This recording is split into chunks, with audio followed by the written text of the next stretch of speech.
Hello! Most knitting tutorials you find on the YouTube happen in these pristine studios. Perfect lighting, no clutter, well decorated, no cats, no kids running around.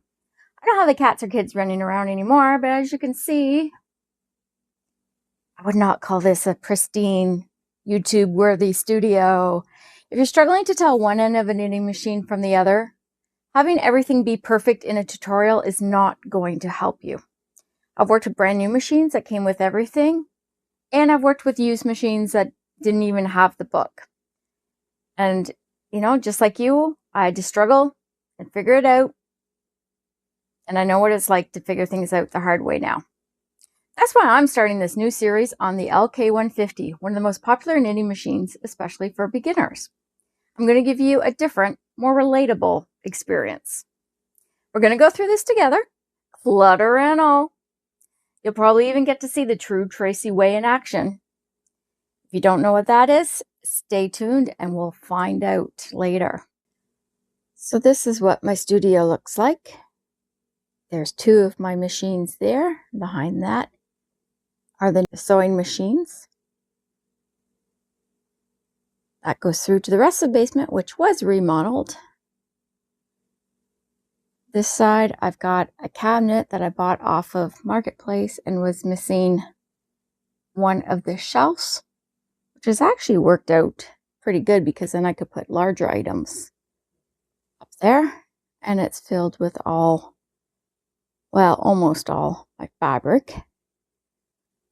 Furnace room, more storage, my yarn stash is in there. Some more of my yarn stash, sewing machines, standard gauge machine. Oh, and our lovely fridge that came with the house because there's probably no way to get it back up the stairs. And there's the LK150 waiting for us. The first thing you might be wondering when you see this setup is, why do I have two 8-pound dumbbells on my table? Well, the other side of the table has a standard gauge knitting machine and ribber, which is very, very heavy. For a long time, I had a bulky gauge machine on this side, so it balanced out and put my LK150 back on. I discovered I needed extra weight on this end. So I went to my dumbbells and thought, perfect. What else am I using them for anyway, right? So here's page 1 and 2 in the manual, how to set up the machine. And I'll include a link below of a video that is excellent on setting up the machine. In the top left, there's knitting clamps. These are the knitting clamps. You can see them slide into these slots. There's 2 of them. What is called the auto tension and the yarn rod is, here's the rod, and this cricket looking thing, praying mantis, is the auto tension. The triangle doohickey is the tension guide, and down at the bottom is the little clip that it sits into called the yarn rod socket. Now these 2 little wires, you just have to be mindful of because they do tend to get caught on each other, get caught in your hair when you're bending over, or if you're back to back with another machine, like I have here, they sometimes get caught on that. Back to page 1. On the underside of the bed, and you can see this better in the video I linked to, there is a little slider so that you can extend the end of the knitting machine if you're working with more stitches. Your knitting machine may have needle butts, which are these, alternating in 10 white, 10 pink.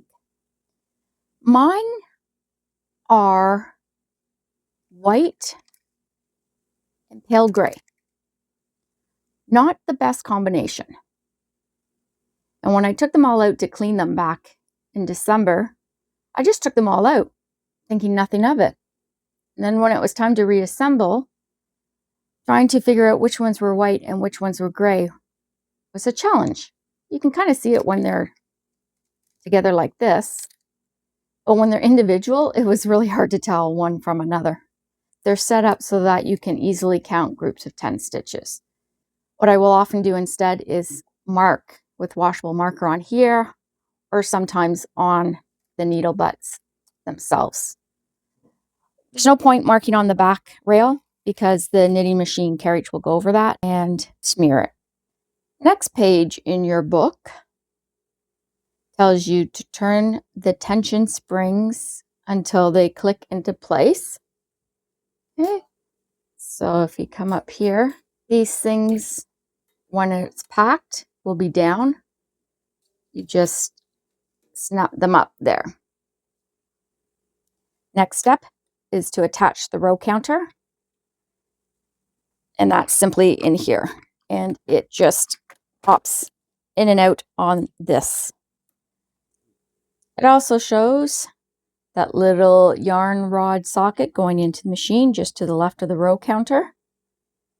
Folding up the handle of your carriage and putting the 2 clamps on. You want to make sure that your knitting machine is clamped to a sturdy surface. My table is not the best setup. I used to have it on the desk that my sewing machines are on, but I needed a place for my sewing machines. I've also taken this knitting machine outside into my backyard and I clamped it to the railing of my deck at our previous house. And that was a lot of fun when my kids were little. You can see how yellow my carriage is. Again, it doesn't affect how it performs. Page 4 has the names and functions of each part. It might seem a little overwhelming when you look at all of these, because sometimes the names just don't really make sense to you when you're starting out. Front rail, carriage rest, rear rail, oh that's hard to say, release lever, yarn feeder, stitch dial, rustle lever, needle bed. We'll learn all of them as we go along, don't worry. It shows you a latch needle. That's just this. The needle roller at the end. It's also called a needle butt. It has a latch and a hook. If you've ever done latch rug making, very popular in the 70s, same sort of idea. That latch opens, keeps the yarn secure. When using 2 different yarns, you can attach the yarn rest at both sides of the needle bed. That's this little gizmo. Just helps to keep the yarn that you're not using out of the way. An optional electronic knit radar, or radar contour, AR10 available. They're really handy. I don't have experience with the electronic knit radar, but I do use a knit radar on my standard gauge machine. And it would be really cool to get one for this one. How to remove carriage from needle bed. You want to push the little release lever at the back, lift up the back of the carriage, and move it forward. So simply, this button here should go towards you, and you lift it up and bring it forward. If your needles are out like this, you will have to bring it more forward to make sure that you've cleared those needles. You can't just lift up. You have to slide it forward so it clears those needles. When you're putting the carriage on the rail, you want to make sure that it is actually sitting properly on the rail. It should slide smoothly like that.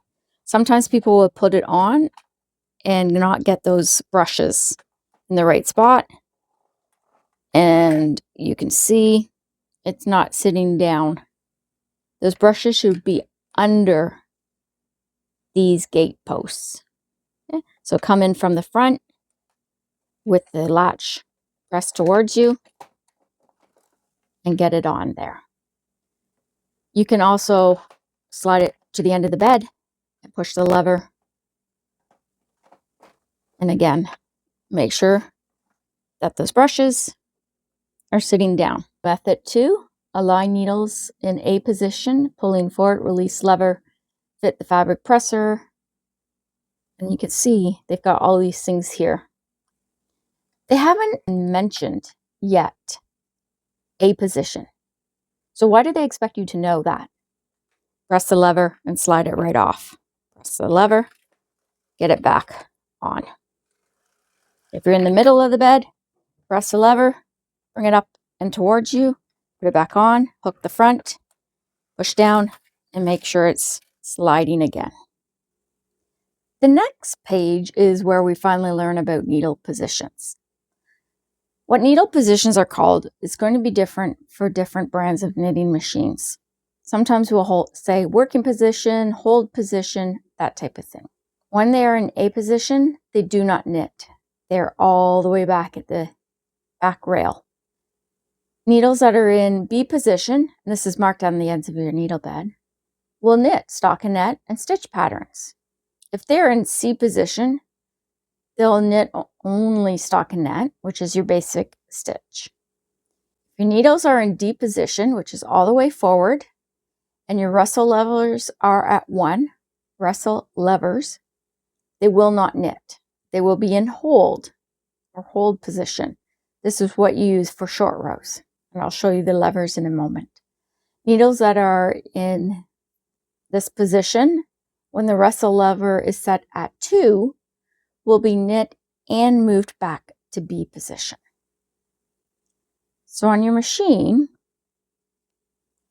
you will see at both ends of the knitting bed, A, B, and you can see there's quite a bit of variance in B position, C, and then out to hold in D. Now, show you a bit more about those Russell levers. On both sides of your carriage, you have 2 sets of levers, the 1 and the 2. If it is at 1, they will not knit. They will hold, like if you're doing a short row. So let's put some forward here. And we have it on the 1, and we're going this way. So that's why I put this one. Nope, they don't knit.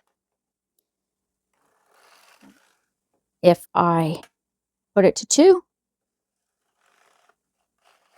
they will knit and go back to B position. So if you've done your short row, you would do that.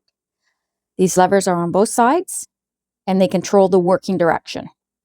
So if I'm going this way, and these are out, and it's in 2 position, they will go back. So that's working positions up here, hold, or non-working position. The bottom of page 5 talks about the yarn and stitch dial. This is where you get into about the gauge. It controls the size of the stitches. For thin yarns, use small stitches or the low numbers. For thick, lumpy, or hairy yarns, use larger stitches or higher numbers. When you're setting it at R to 9, use every needle. When you're using 10 to 13, use every other needle. What they're saying is that if you're using every other needle, suddenly it is a bulky machine and your needles are 13 millimeters apart instead of 6.5 millimeters apart, which is a mid-gauge machine. So they say it's kind of like a convertible machine. That stitch dial number is at the same position. For example, 6 and 10 make the same size of stitches in actuality. But because the 10, you have a gap on either side, you're using every other needle, it means the yarn will have room to spread out once it's off the machine. There's an R setting, which is tighter than 1. Why is it R instead of 0? Don't know. But it's typically used for when you're casting on. It tells you when knitting the front and back with it set at 1 or 2, set the stitch dial at R to knit welt or neckband in ribbing. We'll get more into that later.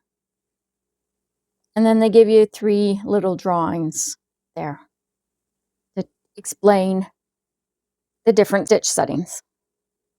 Up here is this charming pink picture with different yarns and the suggested gauges for them.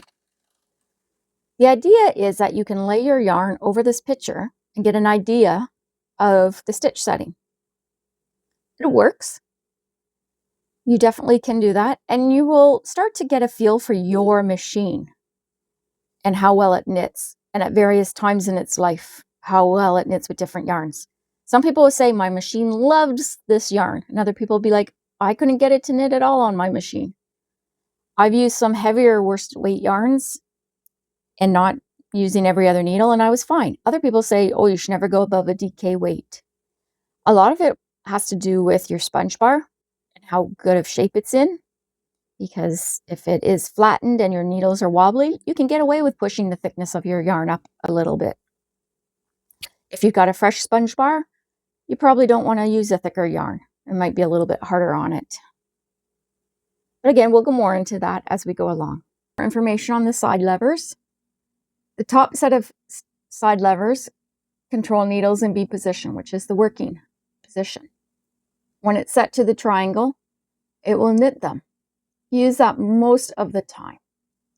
If you're doing a slip stitch or fair isle, you'll set them to B position. It tells you when you're moving to the right, use the levers on the right of your machine. If you're moving to the left, it's the levers on the left. Now, something I've noticed on my machine, that sometimes this lever will get knocked down into the B position if there's a needle that's not quite in the perfect spot. And then all of a sudden it's not knitting and it's making a funny noise. And then I just take a look and I slide it back. Russell levers controlling needles in D position. Just remember, if it is on the 1, they don't knit. If it's on the 2, they'll knit. Last page for the setting up is about the yarn feeders. There is the main yarn feeder, and then there's what's called a plating yarn feeder. You can plate with this machine. What that means is that you use 2 yarns at the same time, and one knits on the front side of the fabric, one knits on the back side of the fabric. There is a 1, a little hard to see on my machine, and a 2. The 1 is the main yarn feeder, and the 2 is for when you're plating. And I'll show that again more closely when we actually go put our yarn in. And the most important thing for most people is the row counter. Turn the knobs in either direction to reset the numbers. When you pass the carriage in front of it, it counts automatically. As we slide our carriage by that little piece that sticks out at the back, we'll trip it and it will go up 1. Go this way, trips it and goes up 1. It's really handy that it's in the middle of the machine until you're working on, say, the left side shoulder, and you might be working on only these stitches here. And it's not going to trip the carriage. I believe there is another spot, needle pushers. They help you with things such as ribbing and tuck stitch patterns. That one. And then this one is used the most. A flat side for pushing large groups of needles back.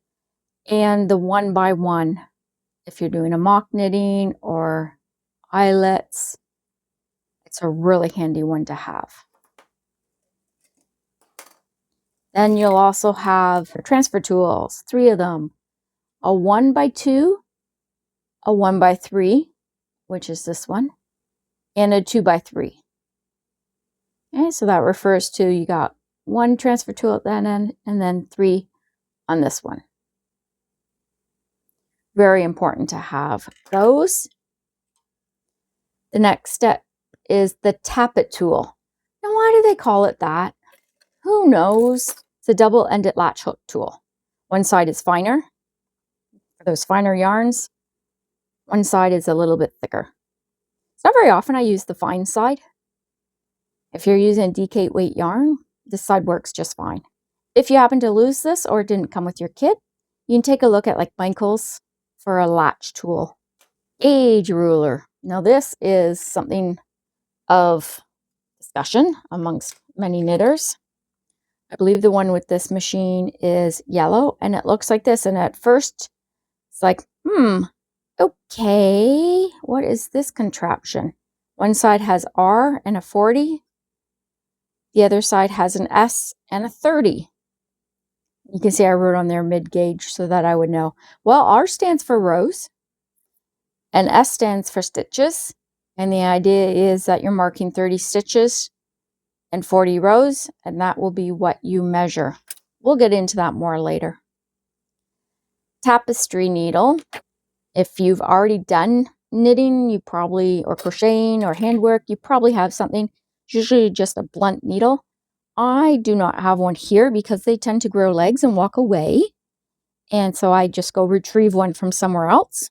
Oil. Quite likely if you bought your machine used, you won't get any oil with it.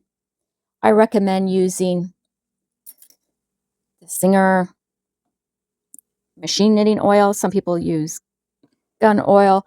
You can use plastic safe silicone sprays. Do not use WD-40. It leaves a residue.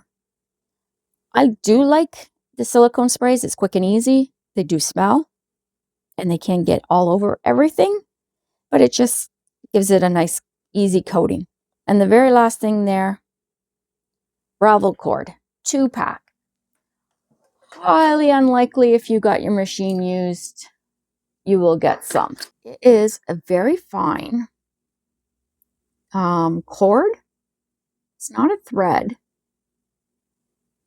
It's silky and very smooth. And we use it for casting on and some other uses as well. If you can't find one that came with your machine, I Googled and I couldn't find like this exact thing, but I've been told in the past that repair cord for Roman blinds is similar. And looking at the pictures, I think so. If you can't find it, look for a thin, firm twist, shiny type cord. Crochet cotton. Here's a collection of my claw weights. They open up. They're like a little claw. Because I've had a few different machines, I have an abundance of them. These are probably my favorite ones, and someday I'll show you the machine that they came from. These are barrel weights. They come from the bigger double bed metal machines. They're also very handy to have on these machines. This is a type of weight usually you find with ribbers, and the hole there is for the barrel weight to go through. Also very convenient to have. And oh, my little fishies. I use them for yarn tails when I'm starting a new yarn or at the start of the piece. That's it for accessories, really. Helps to have a couple contrast colors of washable markers too. And of course, the world's most dullest scissors are there. I have a couple of straight double point knitting needles. Sometimes they come in handy. A spare ruler and some other little bits and bobs and broken stuff.